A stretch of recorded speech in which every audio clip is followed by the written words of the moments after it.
Good evening, everyone. Welcome and thank you for coming and joining us for the learning of Torah Hashem Be'ezras Hashem Yisbarach. As always, we begin with special appreciation to TorahAnytime.com for giving us this wonderful platform to be Marbitz Torah all over the world. We thank Bhaloscha for their global network. For those that don't have other technology and want to listen on the phone, we want to thank YouTube and Facebook and our listeners on Torah Communications Network, our subscribers, our wonderful Zoomers, and those that are here in our flagship station at the Agudas Yisroel of Fairways, Lakewood. Tonight we have a sponsor, the last minute today, David Marciano, a longtime Talmud, and his family, thanking Hashem for everything that Hashem has given them, and also especially for the successful surgery of Anela Shira Bas Malka Liora, and that she's recovering nicely. May Hashem grant her in the schus of our learning a complete refuah shalema b'seich sharcha Yisroel. If you would like to sponsor a shiur as we go into the summer, you know this shiur, with the help of Hashem, goes around the entire year. If you want to sponsor next week's shiur, 718-916-3100, rmmwsi@aol.com. It says, "U'ben chamishim yoshev mitzvah ha'avoda." By the Levium, there's a mandatory retirement at 50. At 50, they don't do any more avodas hakosef. They don't do any more carrying the klei kodesh. V'sheris es echav. They will now minister to their brothers. As Rashi says, they don't do avodas kosef, but rather they do the nilas sharim. They close the gates. They do shiur. They do the singing of the songs. They do Lit'oina goylos, they might load the wagons. The Chizkuni adds they're there l'mishmeres to make sure that a zara, that a non-kohen doesn't venture into the holy areas. Guard duty, but they don't do the harder work once they reach the age of 50. But there's an interesting angle to this. In the 5th parak of Pirkei Avos, Mishnah Chavav, the 26th Mishnah, where it goes through, this is famous birthday Torah, where it goes through people's ages. So it says, Ben chamishim le'etza, that when somebody reaches the age of 50, then he can give counsel, he could give advice. So the Rav brings a raya from this. It says, Mi ben chamishim shana, in the pasuk, v'sheris es echav, he will minister to his brothers. And what is the sheirus? What is the service he'll do? Yitein lahem eitzah. Once he reaches the age of 50, he's already an elder statesman, even though he can't move into a senior development until he's 55, but already at 50, he could give advice. He could give eitzah. Now, what kind of eitzah? Just because you hit 50, all of a sudden you can give good counsel? Is that a rule? That, I mean, you know, a person has to have other requirements in order to give good eitzah. They called Rabbi Yaakov Kamenetsky, the big Baal eitzah. But, you know, he was, you know, one in a million. Just because a person reaches the age of 50, he can give advice?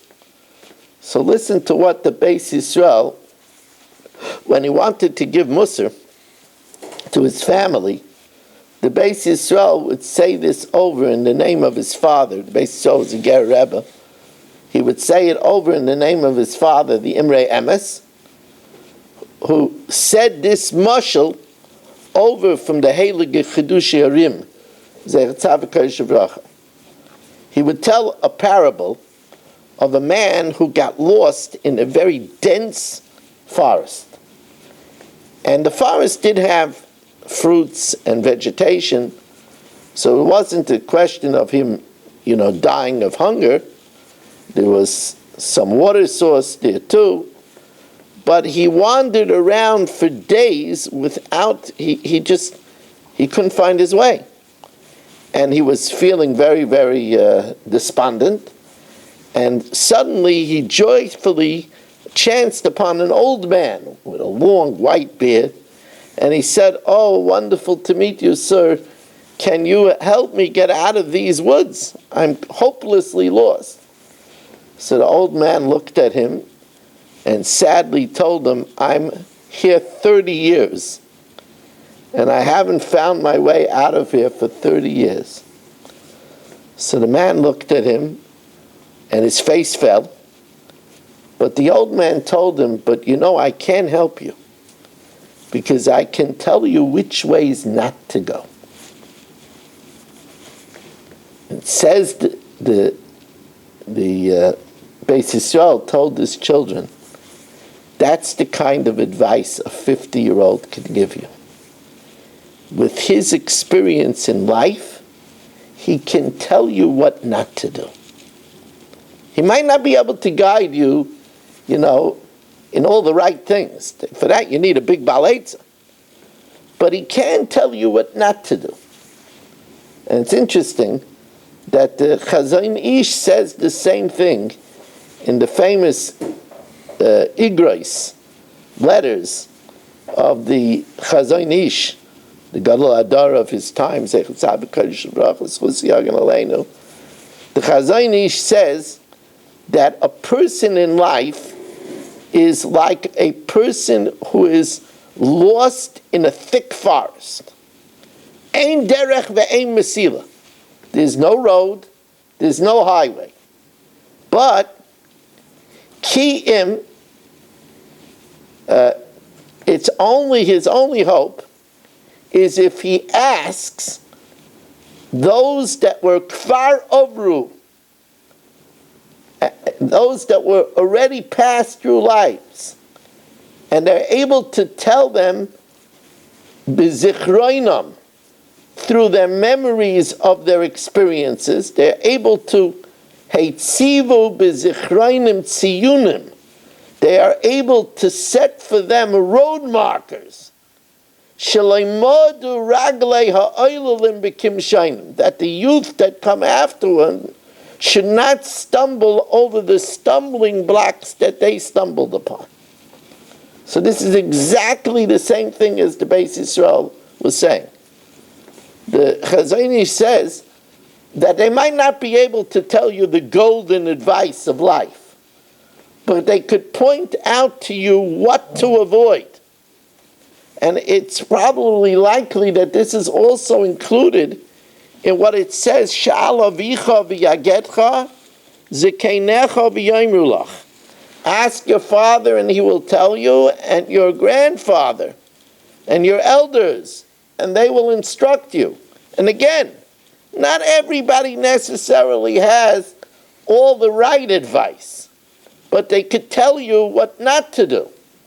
The Gemara Kedushin says that you should pick yourself up a little bit with hidur, even from an old guy.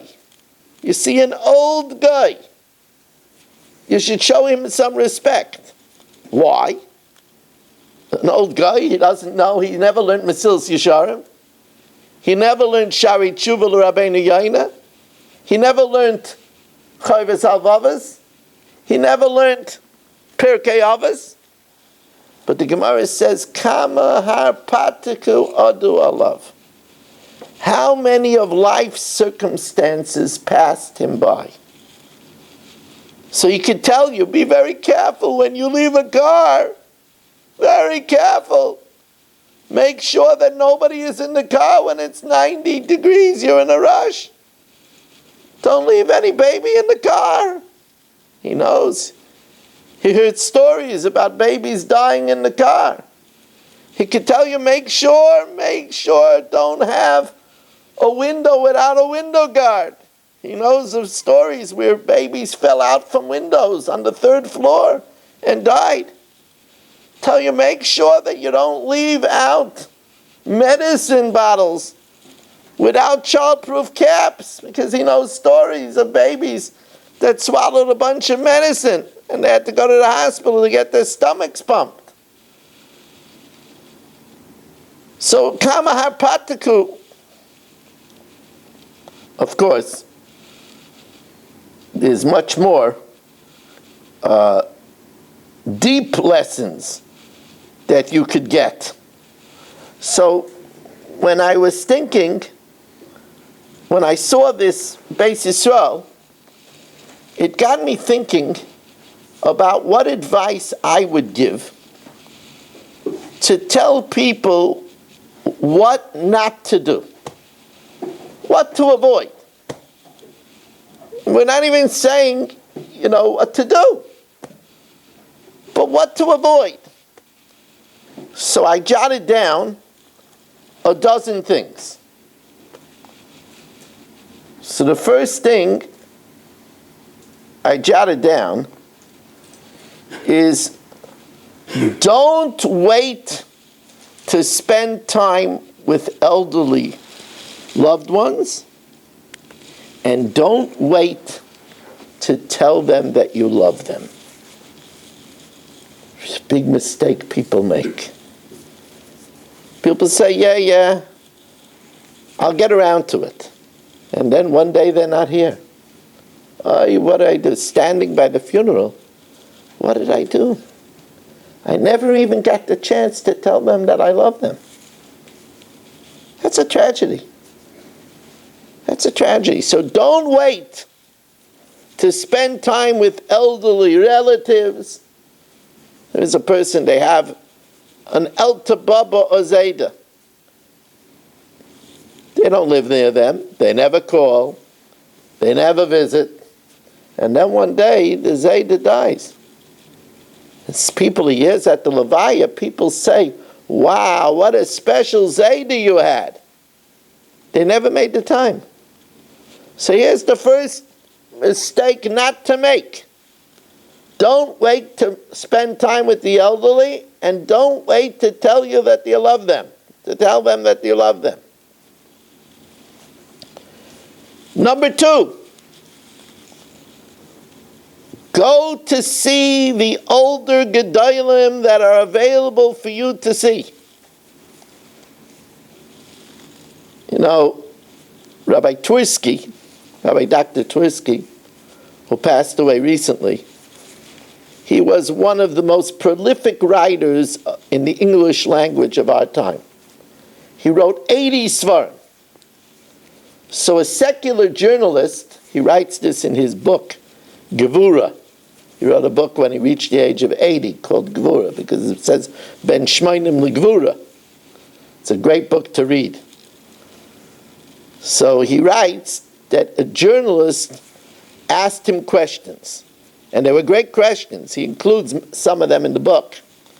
So he said the journalist asked him, Rabbi, what's your greatest regret in life? So he told him that he was 23 when the Chazon Ish passed away, and he never went to see him. Now, we'd be lucky if that's our greatest regret in life.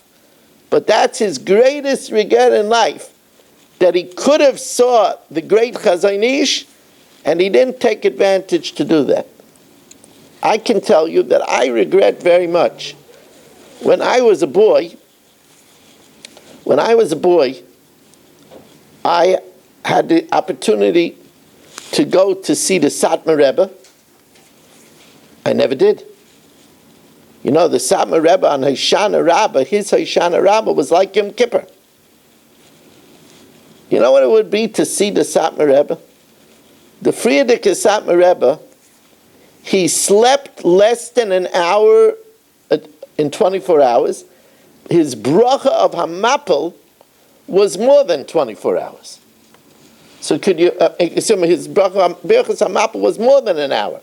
So his bracha on the sleep was longer than the sleep. Imagine to meet such a person. I also had the opportunity many times to go to get a dollar from the Lubavitcher Rebbe. And I never did. And I regret it.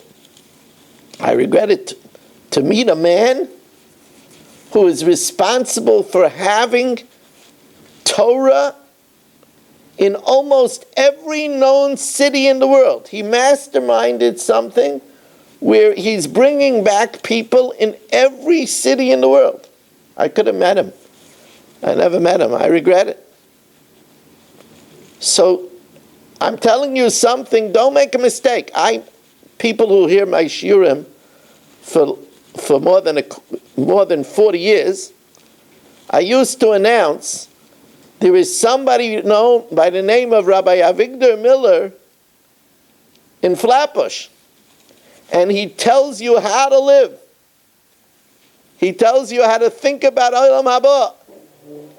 He tells you what's important in life. You have an opportunity to meet him, go and see him. He's still learned in Slobodka by Rabbi Isaac Sher. He's from a different world, from a different planet.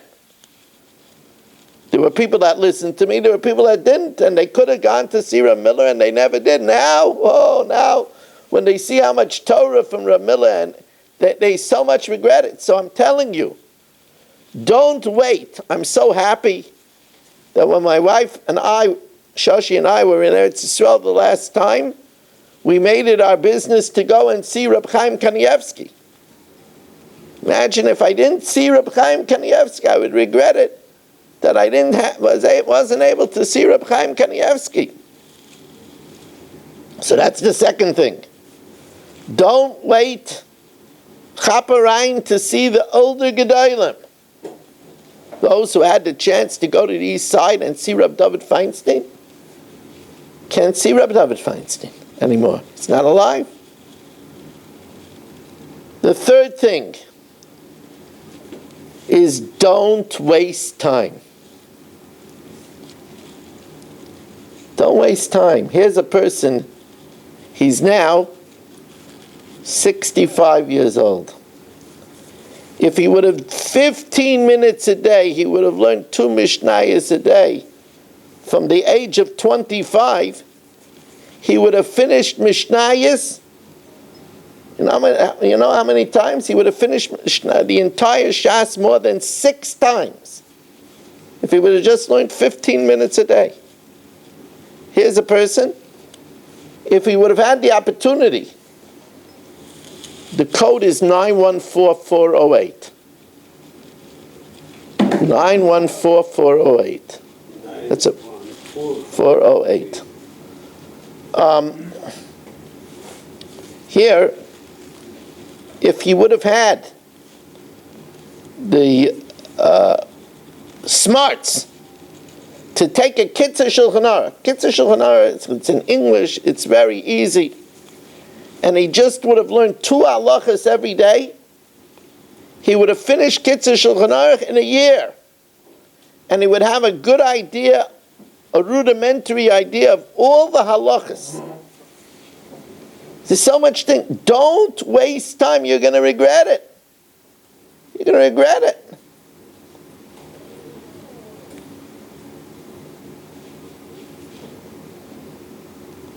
The next thing, number 4. Don't neglect your spouse. It's very easy to neglect the spouse. It's nothing special. You see her, you see him all the time. Don't neglect your spouse. At the end of the day, they remain with you for life. Don't neglect your spouse. The people that neglect their spouse, then at the end they have a shabby end. Don't neglect your spouse. That's advice what not to do. Number 5. Stop wasting so many tefillas without kavanah. Oh, what a big mistake. What a big mistake.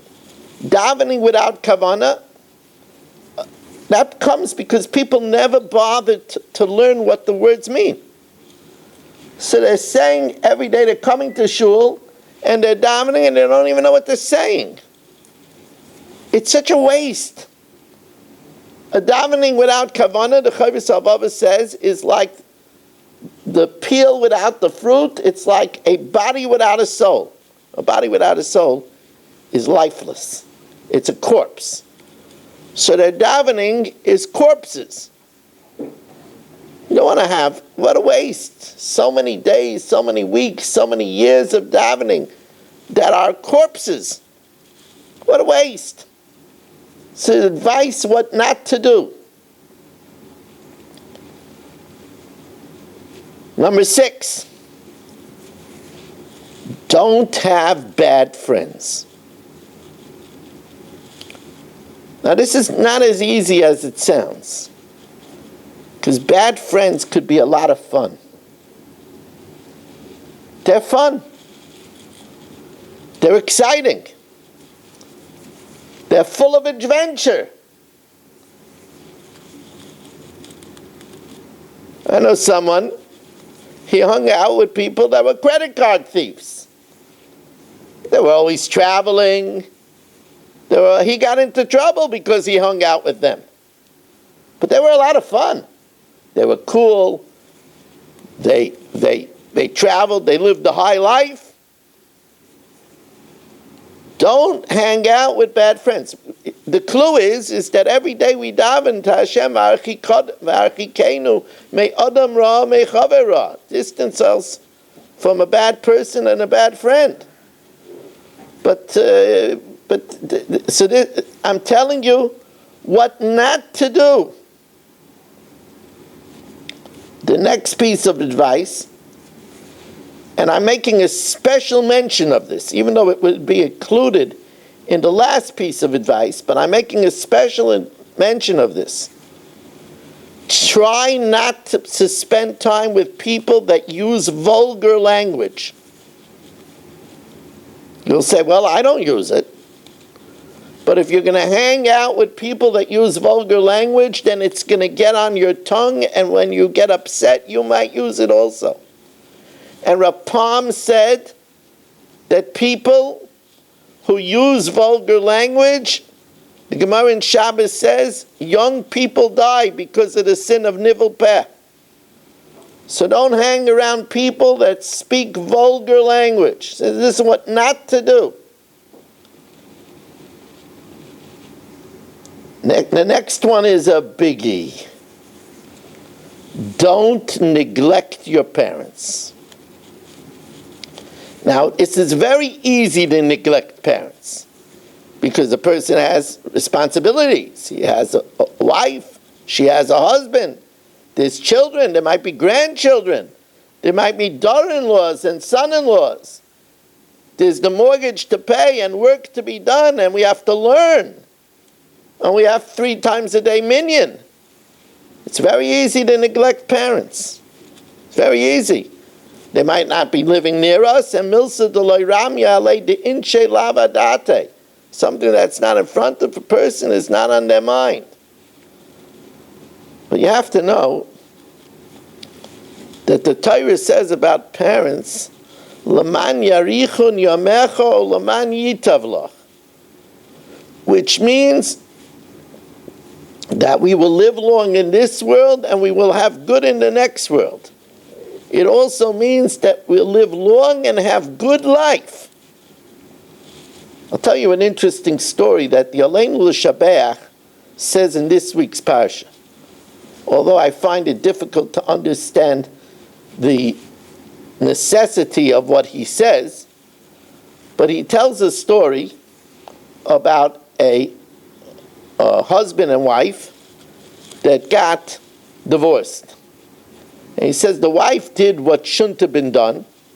She went to a secular court, and the secular court made him pay an enormous amount every month, and this was without permission of Bezdin.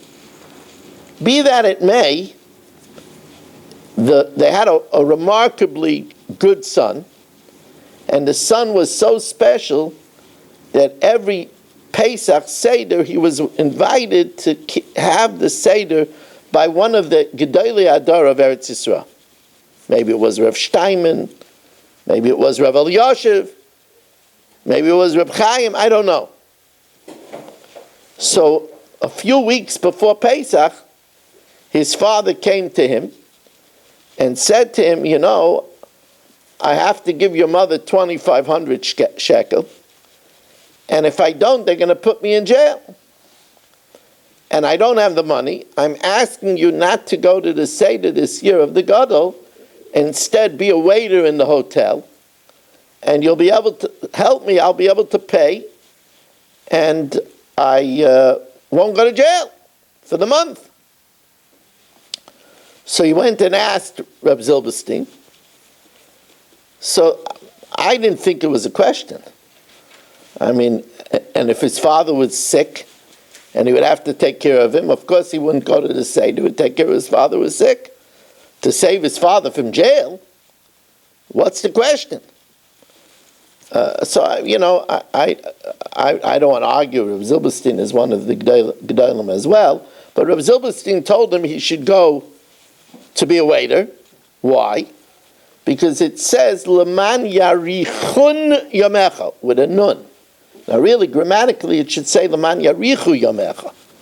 So it's a paneach raza. The paneach raza says, Leman yarichun yamecha, means that if you're good to your parents, they will daven that you should live. I'm sorry, I can't do it in the middle of the shir. They will daven. No, just code. What's the code, Rabbi say? 914408. 914408. Okay, I said 901. Yeah. Okay, sorry.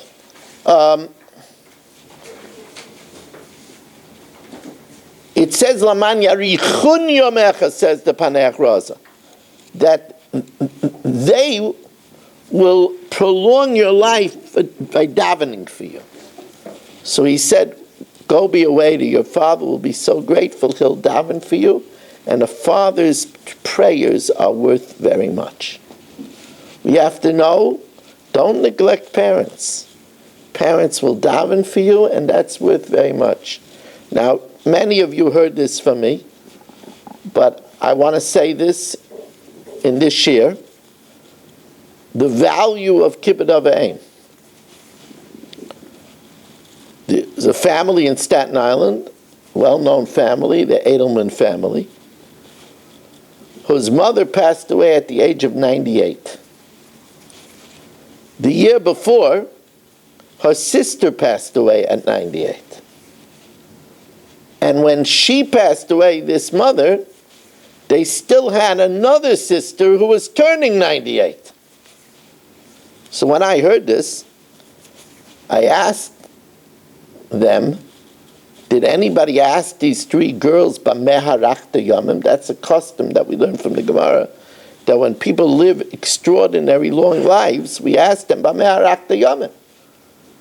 So did anybody ask what they did that they think that they lived so long? So he said, yes, we asked them, and all three said the same answer. Said, our father was a grocer during the Great Depression. And they used to deliver 3:30 in the morning about 8 crates of milk. In those days, they had glass bottles in wooden crates. And our father would have to schlep in the wooden crates, 8 of them, into the store. He had a bad back, and he would groan the whole day in pain for schlepping in those bottles. So they said, amongst the 3 sisters, they made a solemn pact with themselves that 2 of them, because one couldn't do it, 2 of them would wake up every day, 3:30 in the morning, and bring in the boxes. So their father didn't have to do it. And they did this in the snow. They didn't go to camp. They did it in the summer. And they did it their entire adolescence until they got married. And they're sure that that's why they lived till 98. So don't neglect your parents. The next one is don't let too much time pass without giving a good percentage of your money to tzedakah. Because at the end of the day, that's all that we take with us to the next world. So you want to know what not to do? What not to do is don't miss out on giving tzedakah. You miss out on giving tzedakah, you go to the next world with very little of your earnings. Now the next thing not to do,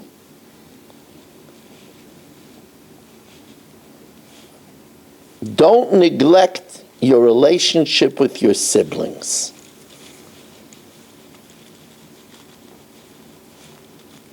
Now, it's natural that there should be sibling rivalry. But the Torah says, Hine matoiv umanoim sheves achim gam yochad. How good and how sweet it is when children get along with one another. Children, brothers, sisters, are one of life's great assets. Don't neglect that bond. Sometimes it's challenging. Sometimes there's jealousy. But it's worth not neglecting. Also, you have to know that if you don't get along, it's pain to your parents. In the famous ethical will of Rab Shamshon Raphael Hirsch, he writes, I ask from you one thing, that when I'm gone, if one of you slights the other, please forgive. Because if you're not going to get along, it's going to be a stab in the heart of me and Mami and Shemayim. Work on the relationship with, don't make mistakes of not getting along with your siblings. The next one is avoid lying or revealing people's secrets. Because if you're going to lie or reveal people's secrets, people will not trust you. They're going to realize who you are, and nobody is going to trust you, and nobody is going to confide in you. The last one I want to share with you is oh so important. Again, I'm not even telling you what to do. I'm telling you what not to do. Following the Beis Yisrael's advice. Stay away from addictive poisons. That includes cigarettes. That includes vaping. That includes gambling. That includes drinking more than one full cup of spirits. It includes pictures of women. It includes addictive gaming. All of these can ruin your life. Now we have to go on. This is a shiur on the Parsha. But this is just an example of what we mean ben chamishim le'etza. Talk to people who have experienced life, and they could give you advice from their travels through life of what to avoid. Zacharnu es hadoga asher noichal b'Mitzrayim chinam. The Jews in the desert says, we remember the fish that we ate in Mitzrayim free. And now, what do we have? Now we have only this dry mun. Shal Shuvas Mayim Chaim asks a startling question. It's startling in its pashtus. Since they're referencing the fish that they ate in Egypt, and by the way, Rashi says, what do you mean you ate fish in Mitzrayim chinam, free? They didn't even give us the straw for free. You think they gave us fish? You think they gave us halibut? You think they gave us salmon?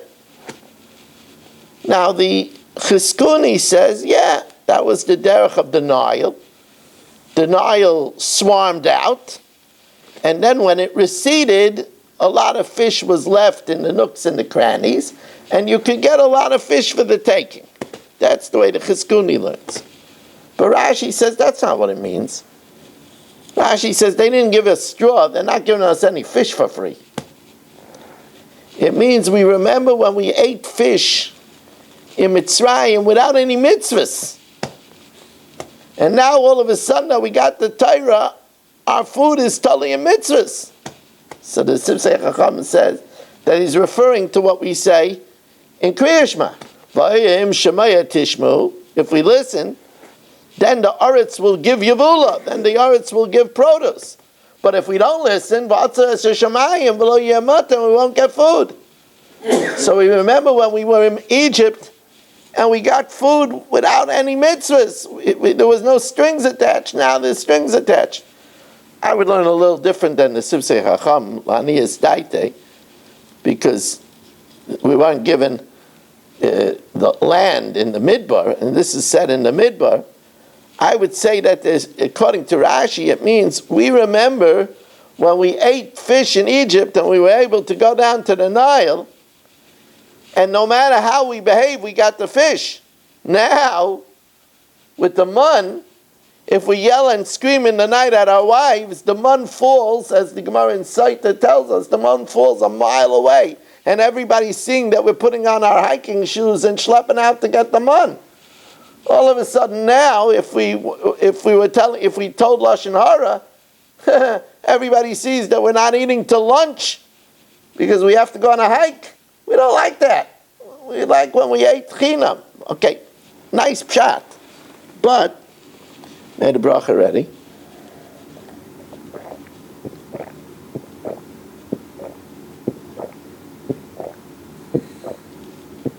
There's such an obvious question over here. We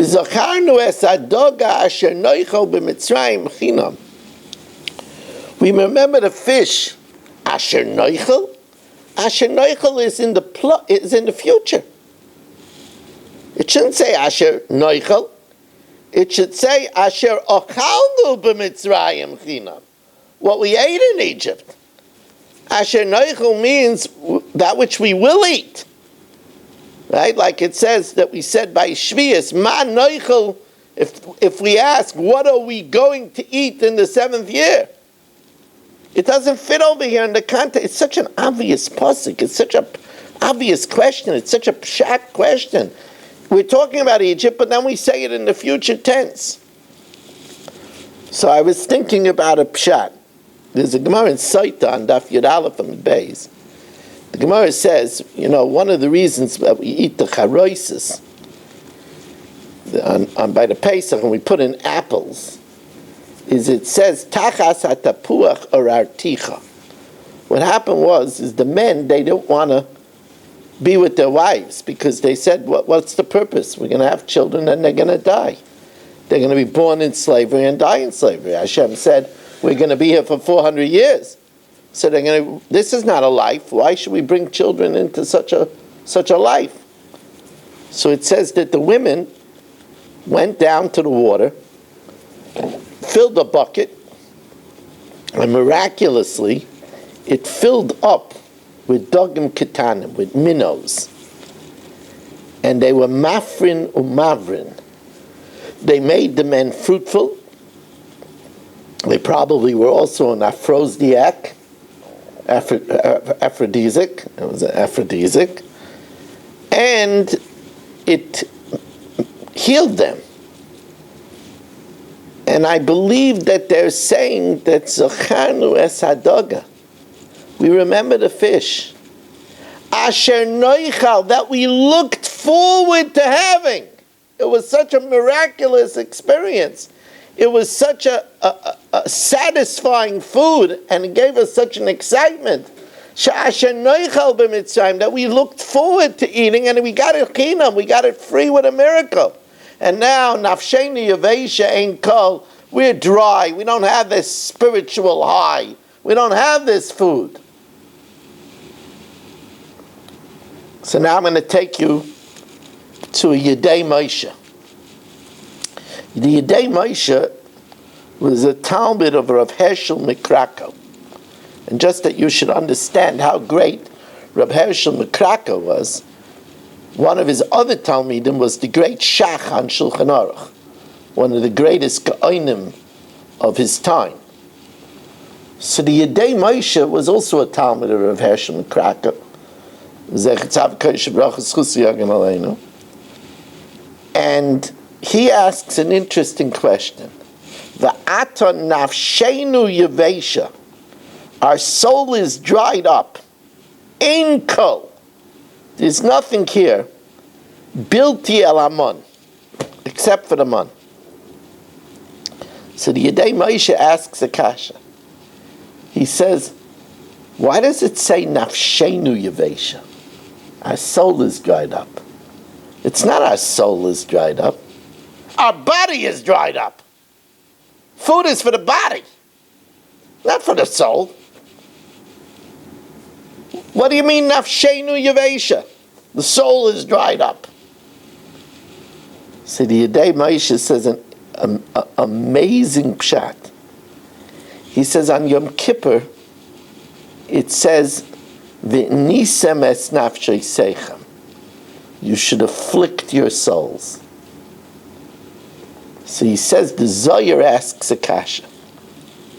The Zohar says, on Yom Kippur you don't afflict your soul. You elevate your soul. You daven the whole day in shul. You do tshuva. You do tzedakah by Yisker. You're talking to Hashem. As a matter of fact, the Rambam, when he talks about Yom Kippur, he doesn't say the halachas of affliction. He doesn't say the halachas of affliction on Yom Kippur. He calls it Hilchas Shvisas Osir. The laws of resting on the 10th. Because what we do is we give our materialism a rest. We give our sensuality a rest.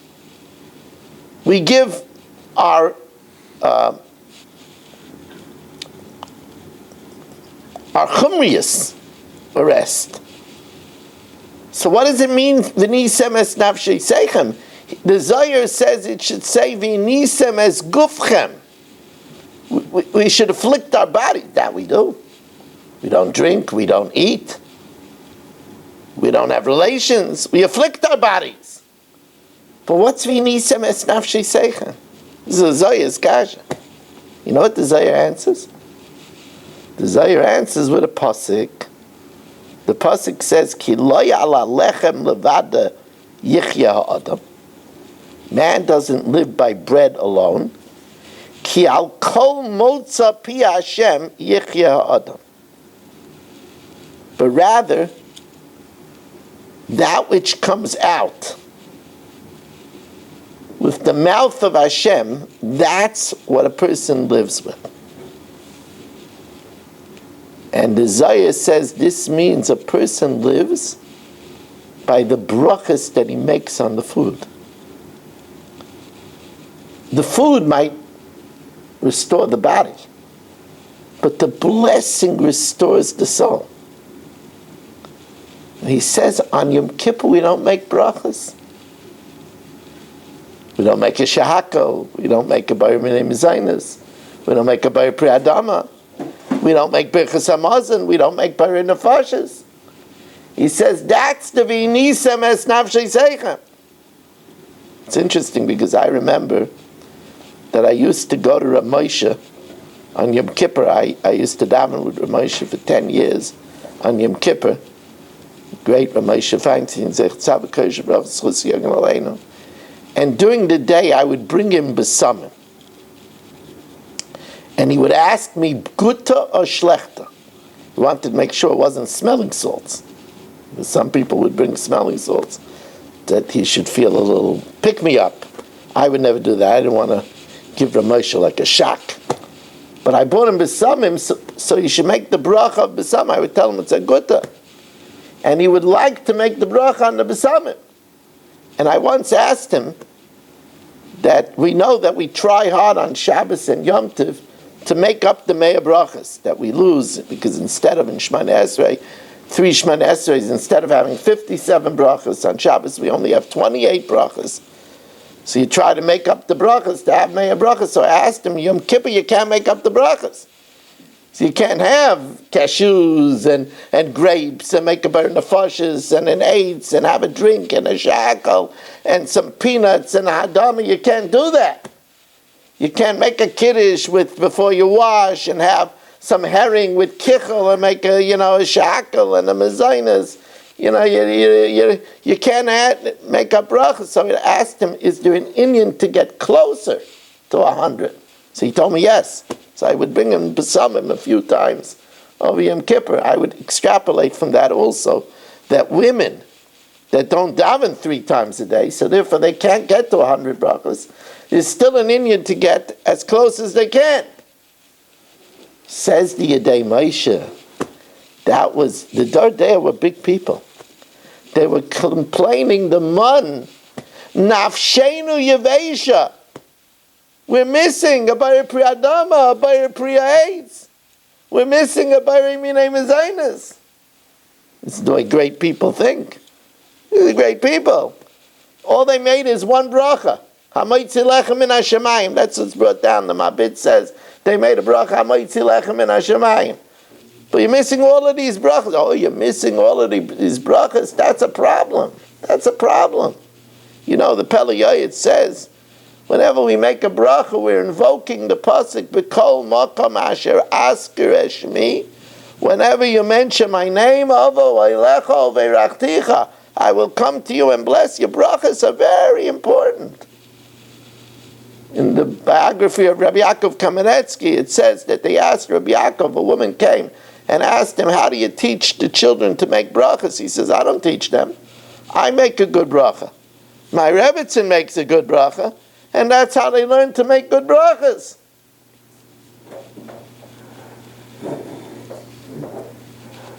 Tell you another great lesson from this. Zacharnu es hadoga. We remember the fish. They said so with such nostalgia, with such wistfulness. Zacharnu es hadoga. We remember the fish. Es hakishuim, the cucumbers, the pickles. Es avatichim, the melons. Habetzalim, the onions. Hashumim, the garlic. Rabbi Yaakov Naiman asks in the Darkei Musa. Rabbi Yaakov Naiman says, Ra shivcha ala yamai shaloi ra yecheskel ben buzi b'maisem erkav. Even a maidservant at the Kriyas Yamsuf saw what Yecheskel ben Buzi didn't see with the esoteric divine chariot. These people that witnessed the Makis, these people that witnessed so many open miracles, they saw Hashem at Har Sinai. Now they're worried about pickles and onions, garlic, and fish. It doesn't compute. So listen to what he says. Says something very scary. He says what they got as a gift. They crossed the Red Sea. They saw Maisa Merkava. They didn't work on it. People that come to a shiur, they're tired, they force themselves to listen. They make the choice to come. That in itself is amelus. But they got it spoon-fed. He says, what you get without work is passing. It doesn't have a permanence. I told you this is why the learning that we were taught by the Malach, when we come out of the womb, we forget.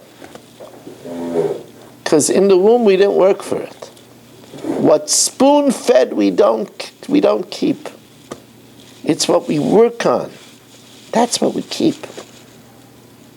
A person comes to a shiur at 20 to 11. That's work. That we keep.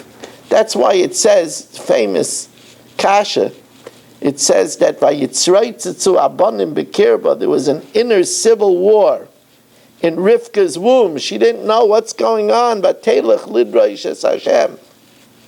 She went to Shem and asked for an explanation. She thought she had a schizophrenic child. Every time it passed, church, Esav tried to get out. Every time she passed the Beis Medrash, Yaakov tried to get out. So everybody asked the Kasha, I understand why she passed the church, Esav tried to get out. He wanted Tumah. He was getting Tara he wanted Tumah. His soul had a connection to Tumah. He wanted Tumah, that's why he wanted to get out. But why did Yaakov want to get out? I know he passed the Beis Medrash, but he's learning from a Malach Elikim. Why did he want to get out? So some people say that he wanted to get out to get away from Esav. But the famous answer is he wanted to get out because he wanted to start working on the learning. He wanted Amelis Batayra. He knew just getting spoon-fed with the Malach, it's not going to keep that.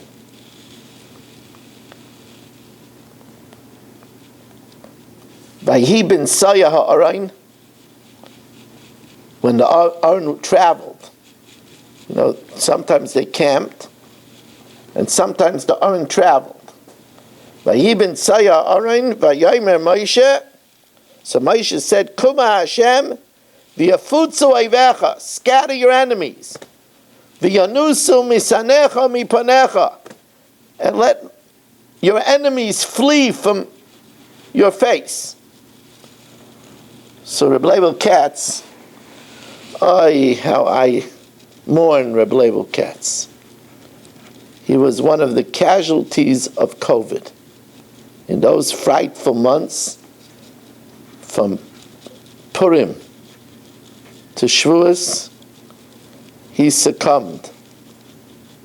Talmidim of mine hear from his Svarim Oyel Aryeh, on Bereshis, Shmois, Vayikra, and Bamidbar. But he didn't put out one on Devarim. I had called the family, I had called to find out maybe he had a manuscript. I even offered that I would bring it to print. But there was no manuscript. The world missed out on the Oyel Aryeh on Devarim. So in the Oyel Aryeh, this week's Parsha, he says, it's brought down from the great ones, that it's a skula gedayla levakesh bakoshes gedaylas be'es psichas ha'ayman. That it's a big skula to ask Hashem for big requests when they open up the Aron Kodesh, when they say Vayhi ben Saya ha'arain. And actually, he doesn't bring it down. It just says, Da'az hi eis ratzon. When they open the Aron, it's a time of great favor. Certain Rebbes, they open the Aron. They do psicha. Because it is a special portal for our tefillas to be accepted. It's a time of favor. The Siddur Mefurish brings down that it's a Zayar. Quote you from the Siddur Mefurish, he brings down it's a Zayar, Shin Samach Tes Aleph. So Amar Reb Shimon, the great Reb Shimon Bar Yochai says, Ki shemoitzian Sefer Torah b'tzibur likrabai, when they open up the Aron to take out the Sefer, at that moment, niftorin shari shomayim shel rachamim. At that time, the gates of mercy in Shemayim are open, and it stirs love from above to us. And he says that's why we say Brich Shmei, because that's what we say in Brich Shmei. If you look at Brich Shmei, people don't know it's Aramaic, they don't pay attention. We ask Hashem, Yehei Rava, may it be your will, Desorich lon chayim b'tivusa, that our life should be prolonged with good. And then we say, Lemircha, my life, to have mercy on me, or Leminter Yasi, and to protect me, V'yas kol dili, and all that belongs to me. And then you know how we end Brich Shemei? V'sashlim mishalin deliboy, you should complete the request of my heart, v'liba d'chol amach Yisrael, in the hearts of all Yisrael, l'tav, for good, because sometimes people want in their heart what's not good. Should be l'tav, for good. People want those that went down on that submersible, the Titan. They wanted adventure. That's what they wanted. In the end, they became crushed to death. There's nothing left of them, not even ooze. It wasn't their request, wasn't Latav. So we ask Hashem that He should fulfill our request, Latav, for good, or L'chaim, for life, or L'shlam, and for peace. Now the Yavitz brings down that that there's a minig that a woman in her 9th month, her husband should do psicha, should open up the aron. And a woman in her 9th month, when she opens up the aron, it's a skula to have an easy pregnancy. That's what Yaakov, and that's a custom that we try to give psicha to a man whose woman is in the 9th month. But I'm going to tell you, the Reb Leibel Katz brings down an interesting thing from Rabbi Yosef Chaim Sonnenfeld, the venerable Rav of Yerushalayim, Zechatzav Kodesh V'Rocha, Schus Yagan Aleinu. He says that Rabbi Yosef Chaim Sonnenfeld said, interesting thing what Rabbi Yosef Chaim said. Rabbi Yosef Chaim Sonnenfeld said that when they open up a yeshiva, that's included in Vayihi bin Saya Ha'aron. When the Aron travels, the Aron represents the Torah of Hashem. When the Aron travels to a new place, they open up a new yeshiva. The Yetzer Hara rages against it.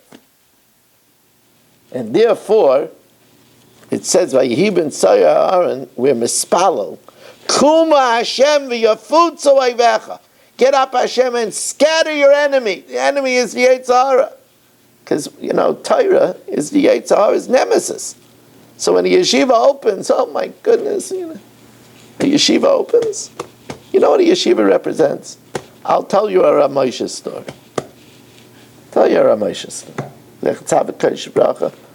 I have to tell people now, it's already many years.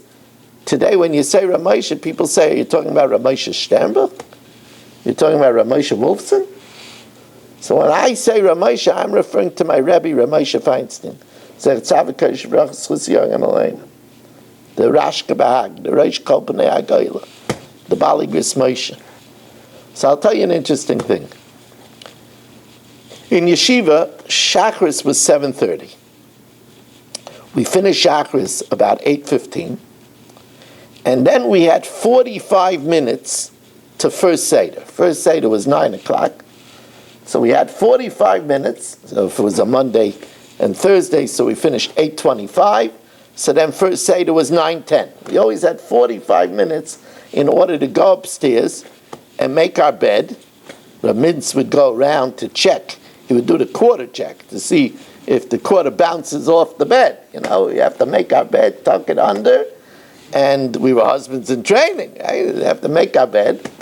And then go downstairs and wait online to get whether it was eggs or to get fresh bread, and we would have breakfast, and then come up to First Seder. So we had 45 minutes. So a group of boys went to Reb Ruven Feinstein, and they asked him that we're petitioning to get an extra 5 minutes. Instead of 45 minutes, it should be 50 minutes, because we said by the time the custom was that some boys, like we said before, don't waste time. So some boys learned after davening for 15 minutes, still wearing their tefillin. They learned either Mishnayos or Navi or Hilchos Lashon Hara or Mishnah Brura, and then they had to run up to the room, and then they had to run down to breakfast. So we wanted 50 minutes instead of 45 minutes. So Rabbi Ruvain said, okay, I'll ask the Rosh Hashiva. The Rosh Hashiva, it's his yeshiva. So they asked Ramosha, and Ramosha said, and Ramosha was such a merciful person, such a loving person. Ramosha said, no can do. Why no can do? He says, you don't realize what you're asking me. There's 125 boys in yeshiva. That's 5 minutes times 125 boys, times 300 days while you're in yeshiva, times all the years that the yeshiva will be in existence. That's a lot of Torah. I can't sacrifice so much Torah. That's a yeshiva. That's a yeshiva. It represents Torah. The Yetzer Hara doesn't want that. So Rav Yosef Chaim Sonnenfeld says when you open up a yeshiva, you have to daven because the Yetzer Hara is coming with all his. That's why people have a hard time opening yeshiva. The Yetzer Hara comes with all his muscle. We have to say, Kuma Hashem v'yafaitzu oivecha. So when I saw this word from Rav Yosef Chaim Sonnenfeld, I said that, the psicha of the Aron Kodesh also represents a woman giving birth. There too the Satan is mekatrik. A woman gives birth, she doesn't feel well, she could get postpartum depression, she has hormonal swings. If you're not careful, there's a lot of shalom bayis problems. She's moody. She's not always able to say fair things when she's not feeling well. She's not able to do what she usually does. Not even able a lot of times to help with the baby. There could be a lot of problems. That's why we have to know at that time. We have to daven, Kuma Hashem v'yafutzu oivecha. This is all hinted to in the Torah. I want to tell you that I had planned to speak all about Eldad and Medad. But we're chap by the clock. It's already an hour and 2 minutes. So I will tell you that the shiur for the Shabbos Bhaloscha table will be all about Eldad and Medad. So stay tuned for that. We are looking for a sponsor for next week. 718-916-3100. rmmwsi@aol.com. Well, I want to already start telling you now that a week from Thursday is the beginning of Bava Basra, the biggest Masechta in Shas, 176 blot of delicious Gemara. If you start next Thursday, then you will finish in 7.5 years Shas. It's a great time to start. Also, for now, my zoomdaf.com has a passcode. We're trying to get rid of it. But the passcode is 914408. Is that right? Yes, that's correct. 914408. And you go to zoomdaf.com. Thank you, everybody, for joining us. Have a wonderful night and a wonderful Shabbos.